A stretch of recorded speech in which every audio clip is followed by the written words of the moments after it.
I love her, and I'm gonna fight for her to have justice, because I don't think it's fair that we're losing our kids being gunned down every day in the streets. Call Shaq, boy, you let the back blow at these bobber niggas like Osama. Cray, my young. K.I. my young. EBT ass right here, man. I'm from STL, but I be posted on EBT, bitch. Jakira Barnes, aka K.I., was one of the most feared shooters in the history of Chicago. The crazy part is, she was just a teenage girl. K.I. started out as your average girl, but growing up in a wild city like Chicago, K.I. slowly adapted to her environment. She was exposed to death at a young age after her father was killed when she was only a year old. He was shot in the head with an AK-47 in front of his home. Some people say it's because he was a gang leader in the city of Chicago, but K.I.'s mom said that that's not true. Those close to her would say that losing her father made her more protective of the people around her. K.I. would witness one of her brothers being murdered in front of her when she was very young, and death would become a common theme in her life. Growing up, K.I. seemed to be a normal girl. She enjoyed hanging out with her friends, she had boyfriends, and she was an honor roll student. She had dreams of becoming a social worker and helping out less fortunate kids. She attended Perspectives, IIT, Math, and Science Academy, but in the middle of her 9th grade year, there was a change in K.I. Those who knew Barnes more than 3 years ago when she was a student said her and the talk that she was a gang shooter shocked them. Barnes was in the 8th grade when she entered the South Side Charter School in the fall of 2010. In her first month, she was suspended for being disrespectful, Assistant Principal Tiffany Harston said, but that was the end of it. She didn't get into fights at school. When math class frustrated her, she'd leave, but only to look for help. Quote, I told her our goal was that she would receive a quality education and go to college, Harston said. Barnes was shy, even timid, Harston recalled. As the year progressed though, Barnes became less guarded. By the end of 8th grade, she had a few friends and was smiling more, Harston said. When Barnes returned for her freshman year, her attendance became spotty. Her grades were slipping. She was having behavioral issues at school, and she was spending a lot more time on the block. In 2011, Barnes was charged with discharging a weapon, although no gun was recovered, her mother said. Barnes was ordered to attend an alternative school in Cook County's Juvenile Detention Center while the case against her progressed. The judge wanted to keep her off the street for her own protection, Brown said. Barnes was found not guilty after witnesses who picked her out of a lineup changed their stories, her mother said. Barnes continued to attend classes periodically at another alternative school on the far south side, but she was spending more time on the street and less in class, her mother said. It really wasn't the people that she ran with, it's just like the community that we live in. That's everywhere. Everywhere. She was a very smart child and very articulate, but she was not getting into it. Eventually, she dropped out. Then she moved to the area around 63rd and St. Lawrence. There, she became good friends with some of the GDs that lived in that area and formed a close relationship with Tooka from the STL EBT set of the Gangsta Disciples. In January 2011, it was said that as he sat at a bus stop, a car with 3 men pulled up on him. According to witnesses, one of the men exited the vehicle with a half mask over his face. He exchanged a few words with Tooka. Then a large caliber silver revolver was shown and Tooka was shot in the chest. He stumbled away and fell on the ground. Then the gunman stood over him and fired 3 more shots into his body before getting back in the vehicle and speeding away. He was just 15 years old. It was rumored that Tooka's death was retaliation for the death of a Black Disciple member named Edric T.Y. Walker. Tooka was a well-respected member of the STL EBT, so when he died, they renamed the area around 63rd St. Lawrence to Tookaville in his honor. Tooka would go on to become world famous after he was dissed by BD rappers like Chief Keef and King Von. With the popularity of drill music, Tooka became one of the most disrespected men in the history of hip-hop, even though he didn't even rap.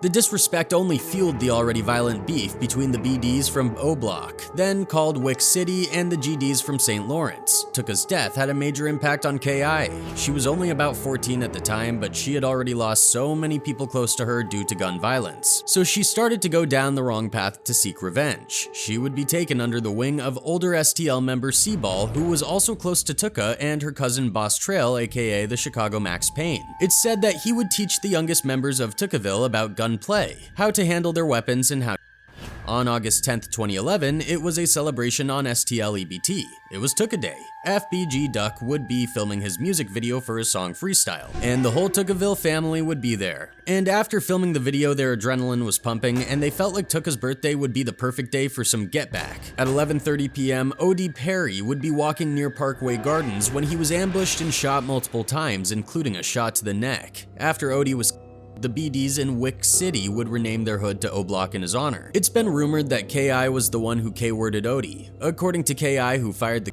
shot. The murder of O.D. Perry gained K.I. a lot of street cred in Chicago. At first, it was hard for the BD to believe that one of their top-ranking members was taken down by a teenage girl, but as K.I. continued to build a name in the streets, they were forced to accept what happened. After K-wording O.D., K.I. got even deeper into the street life. K.I. had gained a formidable reputation as a proficient shooter in her city, further amplified when King Lil J, a notable figure in the Chicago drill music scene, mentioned her in his tracks. His songs, often highlighted in the popular series War in Chirac by DJ Academics, depicted K.I. as a fearsome presence on the streets. The nickname Little Snoop, likening her to the character from The Wire portrayed by Felicia Snoop Pearson, was given to her by her gang members because of her tough demeanor and lethal reputation. Tragically, K.I. faced personal loss when Taekwon Tyler, a 13-year-old boy believed to be her cousin, was fatally shot. Taekwon, who was more like a younger brother to K.I., had moved with his mother from Chicago to a quieter town in Illinois to escape the city's violence. However, he frequently returned to Chicago to visit family and friends, and it was during one of these visits that he attended a house party on the 6200 block of South Rhodes. Despite his mother's initial reluctance due to a premonition of danger, Taekwon was allowed to go to the party under the condition that his mother would pick him up immediately afterward. As the party wound down, a fight erupted among some attendees, leading to gunfire. One stray bullet struck Taekwon in the chest, fatally wounding him just as his mother arrived to take him home.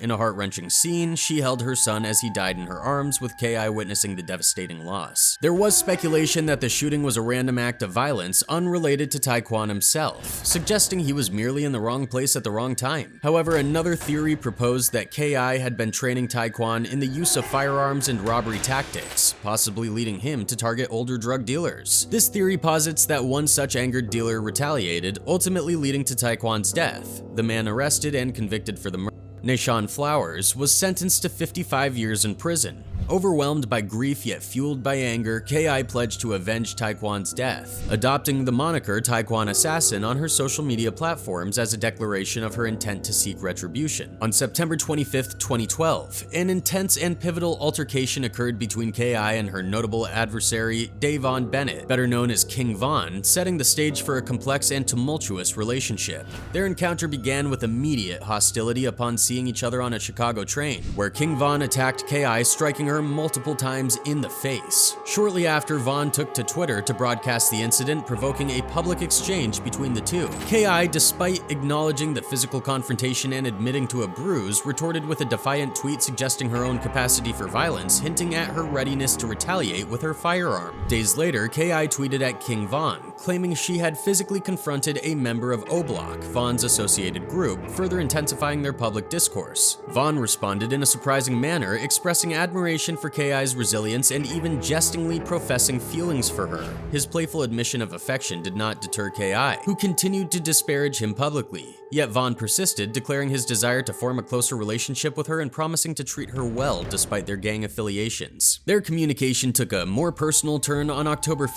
2012, when King Von began to directly message K.I., sharing his admiration and romantic interest. Initially, K.I. was resistant to his advances, maintaining a defensive stance due to their gang rivalries. However, as Vaughn persisted, she gradually engaged more openly, inquiring about rumors she had heard regarding O Block's intentions towards her. In a revealing moment, Vaughn admitted that although there were indeed people from his group who wished harm upon her, he personally found himself unable to act on it due to his growing affection. This confession led to further exchanges where Vaughn disclosed that he had been armed during their encounters but had chosen not to harm her. He suggested that a romantic relationship might be possible once the gang conflicts had subsided, revealing his conflicted loyalties between his affection for K.I. and his commitment to his gang. K.I., probing the depth of Vaughn's involvement in gang life, asked how long he intended to continue. Vaughn's response was one of resignation. He He felt deeply tied to his gang and could not envision a life beyond it despite his feelings for her. The gravity of their situation was underscored by their mutual acknowledgement of the likely fatal outcomes of their lifestyle. Both K.I. and King Von expressed a bleak outlook on their futures. Despite moments of cordial interaction, the deep-seated enmity between K.I. and King Von often resurfaced, fueled by a relentless exchange of insults and threats. Their brief periods of respectful communication were punctuated by aggressive and confrontational behavior.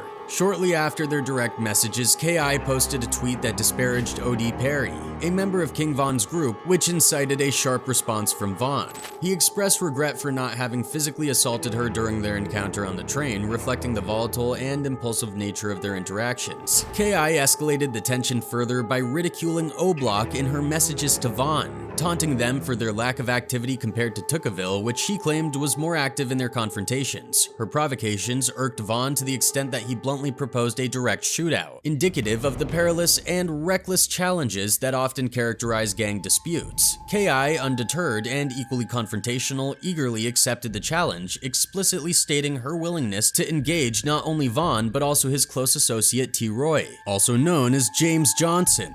T. Roy, despite his diminutive stature, was notorious for his effectiveness and fearlessness in street confrontations, making him a respected figure in his community. The volatile dynamics between these individuals culminated on October 9, 2012, when K.I., accompanied by B.I.G. Cash, confronted King Von and T. Roy outside the confines of O-Block. In a violent encounter, they opened fire, injuring King Von in the leg. Though both King Von and T. Roy survived the attack, this incident marked a significant escalation in their ongoing feud. King Von's response to the shooting was to downplay the severity of his injury on social media, maintaining a lighthearted approach by joking about the circumstances. He implied that such violent incidents should not be prereqs for their interactions, suggesting an odd mixture of humor and resignation to their conflict-ridden relationship. Conversely, T. Roy's reaction was starkly different. He expressed a blunt and ominous intent on social media, indicating a serious and potentially lethal escalation in their hostilities. In the midst of these tensions, K.I. continued her aggressive stance against O-Block. She was implicated in a shooting involving T. Roy's female cousin, who survived the attack and identified K.I. as the assailant. Despite the serious nature of the allegations and the survivor's testimony, K.I. was not charged. By this state in her life, K.I. had solidified her status as a formidable presence on the streets of Chicago. She was known not just among rival gangs, but also by law enforcement, with local news outlets at one point attributing as many as 20 killings to her,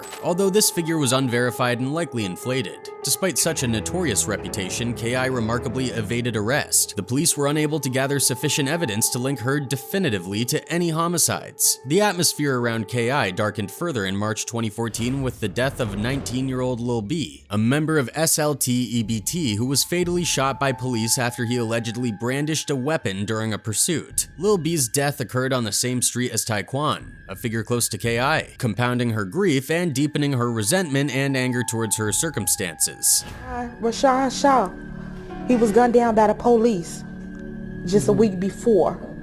And that was a friend of hers? Yes, a close family friend. They grew up together. In the aftermath, K.I. took to Twitter to express her sorrow and reflect on the painful events that had propelled her down such a violent path. The relentless cycle of violence continued to spiral. Shortly after mourning Lil B, K.I. was purportedly involved in the death of Blood Money, a member of the BD set from Front Street and a cousin of the rapper Chief Keef. Blood Money, real name Mario Hess, was standing outside his home on South Elizabeth Street when he was shot in the chest and succumbed to his injuries. He was 30 years old, a father of 5, and had just signed a recording deal with Interscope Records, making his death particularly impactful to the community and his peers in O-Block. His cousin Darnell Patton was also injured in the attack but survived. The streets quickly buzzed with rumors that K.I. was behind the attack, intensifying the animosity towards her from the BDs. The retaliation against K.I. was swift and fatal. Less than a day after the shooting of Blood Money on April 11, 2014, tragedy struck K.I. along with FBG Butta and another friend. Were walking to FBG Wooski's house for lunch in the Woodlawn neighborhood.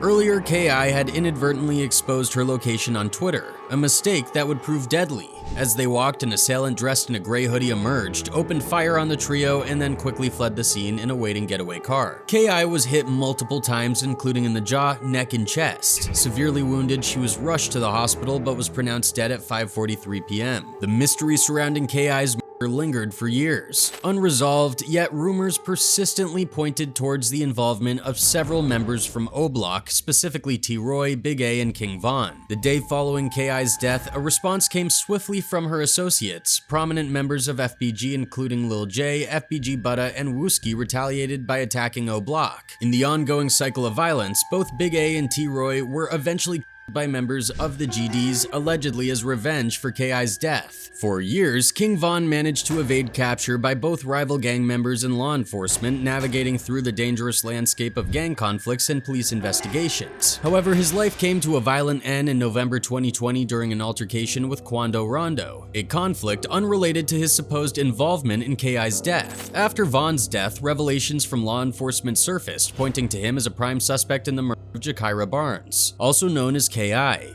A police report leaked in July 2021 explicitly named Davon Bennett, better known as King Von, as the primary suspect in the case. The leaked document detailed how Von had been questioned by the police, provided inconsistent alibis for the night of the murder, and had agreed to a polygraph test, which he ultimately did not take. Despite these suspicions, the district attorney chose not to pursue charges, leaving the case officially unsolved. The leak seemed to serve as a confirmation of the long-standing street rumors that Von was responsible for taking down the notorious K.I., bringing some sense of closure to those following the case closely. The tragedy of K.I. reflects a broader, all-too-common narrative among youth in cities like Chicago, where cycles of violence frequently claim young lives. What set K.I. apart was not just her gender, but her rapid evolution from a seemingly innocent teenager into a feared participant in gang-related violence. At the time of her death at the age of 17, police believed she had been involved in numerous shootings and several murders.